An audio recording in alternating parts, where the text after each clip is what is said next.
AJMU is a tertiary care center offering not only COVID care but non-COVID care also. And our next speaker, Professor Rishi Sethi, would be deliberating on the care of non-COVID patients in COVID times, riding two horses at the same time.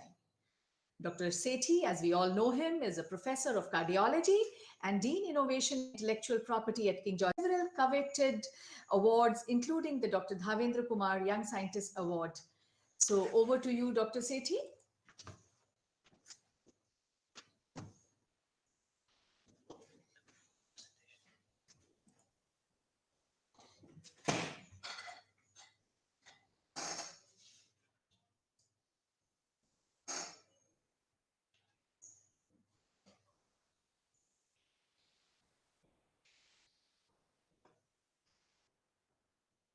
Honorable Vice Chancellor, Lieutenant General Puri sir, eminent members of this highly esteemed panel of speakers and moderators, colleagues, ladies and gentlemen. My job today is to discuss with you all the care of a non-COVID patient in COVID times, and also to present before you the efforts of King George's Medical University in this regard. I feel that COVID-19 pandemic is the real true sense global crisis that has hit mankind after World War II, in a sense that it has affected every individual living on this planet, either directly or indirectly. While it is true that this is a crisis that has resulted in immeasurable suffering to mankind, it is also true that it has shaken from complacency the political class, bureaucracy, healthcare systems, scientists, industry, all alike, and all of us have been forced to think of a better, more innovative, more adaptive way to survive and to flourish today and in times to come. We all know that COVID-19 has affected around 60 million people globally, worldwide as we speak today, and it has caused around 1.4 million deaths. And the data as of 15th of November 2020, it has affected in India around 9.2 million people and caused death of around 1,34,000 individuals.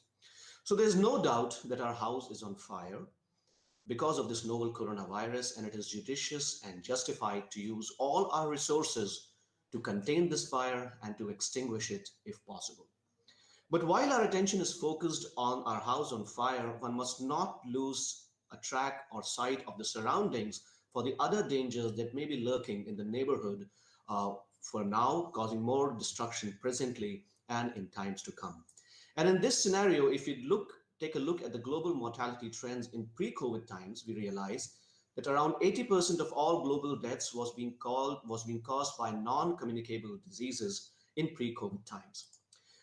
So when COVID hit the world, most of the developed world saw an increase in mortality in the month of March and April, to the tune that the mortality rate increased around 50 to 100% in most of these developed countries, and that coincided with the peak of the COVID-19 crisis. So a hypothesis was being generated that probably this virus will become more lethal than any other disease known to mankind and had the potential to wipe out a vast majority of human population. But was that fear true? We have to look at the data, and we see that of around 150,000 deaths that happen in the world every day, around 50,000 of them, 1/3 of them, are being contributed by the cardio-diabetic axis. Another around 26,000 deaths is being caused by malignancies, around 17,000 deaths is being caused by respiratory infections, and we can go on, so on and so forth. HIV and suicide account for around 2,000 to 2,500 deaths per day of human all across the world. And when we compare all this data to the COVID-19 mortality, we see that at the peak of the crisis, COVID-19 was killing around 7,500 individuals per day globally. And on an average, COVID has killed around 4,700 individuals every day. If you take a look at our own country, COVID-19 variably, depending upon the region of the country that we live in, has been around 10th to 75th most common cause of death, even in the peak of COVID times.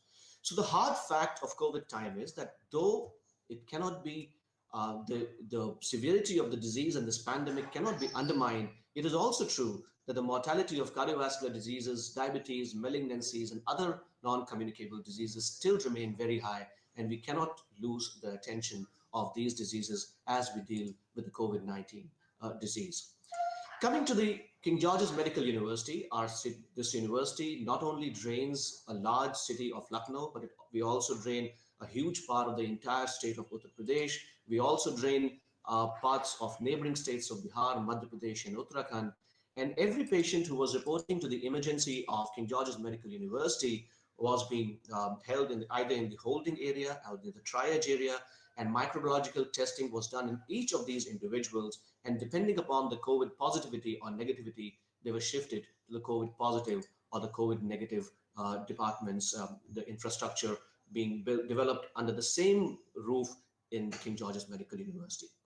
Now, one may argue that what is so special about it, because this is the kind of practice that has been followed by most of the hospitals in the country. What is special is that while many of the large public and private sector hospitals turn themselves either into a dedicated COVID hospitals or a dedicated non-COVID hospitals, King George's Medical University was providing this care under the same time, under the same roof simultaneously to both classes of patients, and it was doing so in a very large volume. COVID-19 facilities, the COVID facilities in King George's Medical University was created out of the existing infrastructure, and we created around 500 beds for the care of COVID patients. And at the same point of time, around 4,000 beds were dedicated to the non-COVID facilities.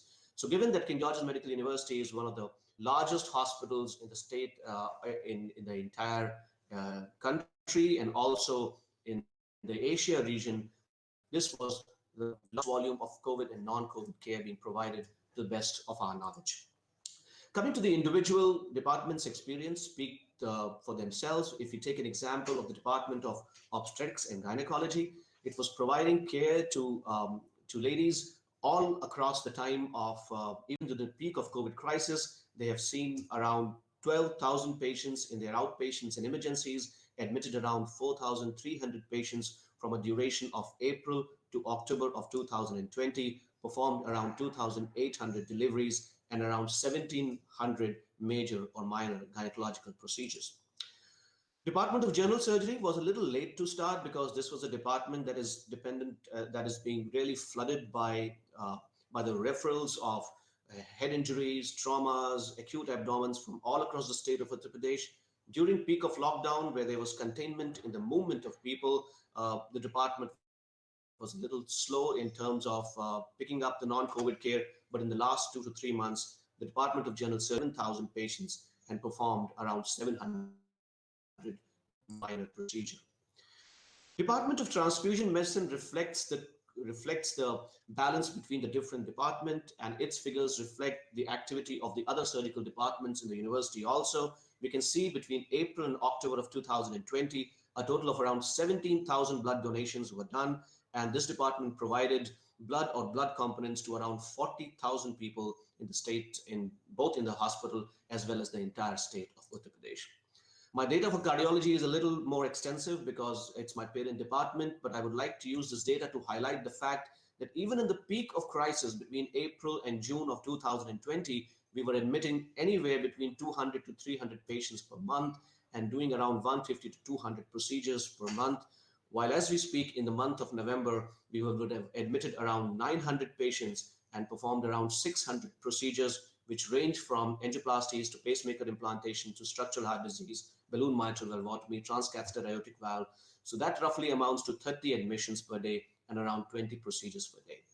We can go on and on about various departments, but I would like to conclude for the sake of time by saying that leading from the front line, King George's Medical University has made every effort to provide care for non-COVID patients all through the duration of this pandemic. And while constantly changing scenario of care of COVID patients has occupied most of our attention, the Institute has kept its sight and of promise of treating the non-COVID patients as well. I thank you for your time and your attention. Good. That was slides were very nice. Thank you, Dr. Rishi, for your wonderful presentation. And our last speaker for today is Professor D. Himanshu